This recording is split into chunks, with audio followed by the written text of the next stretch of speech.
Në lagjen Draqin të Shkodrës, disa shtëpi janë rrethuar nga uji pas rreshjeve të dëndura që ranë gjatë natës dhe paraditës të së shtunës. Siç tregojnë edhe pamjet filmike, situata është shqetësuese. Në disa oborre niveli i ujit arrin deri në 20 cm, duke bërë thuajse të pamundur lëvizjen e banorëve brenda dhe jashtë shtëpive të tyre. Banorët, të cilët prej vitesh përballen me të njëjtin skenar, thonë jashtë kamerës se shkaku kryesor janë ujërat që zbresin nga kodrat e tepes dhe derdhen drejt oborreve.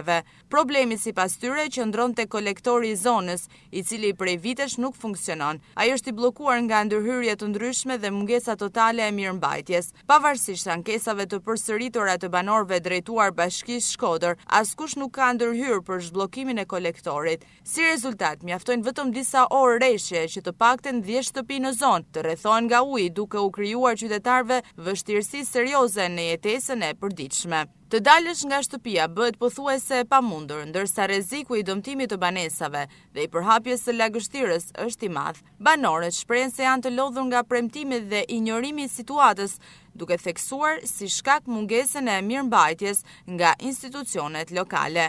Në pritje të ndonjë ndërhyrje që prej vitesh mungon, qytetarët e Draqinit po përballojnë sërish pasojat e një problemi që mund të ishte zgjidhur lehtësisht me pak vullnet nga pushteti vendor.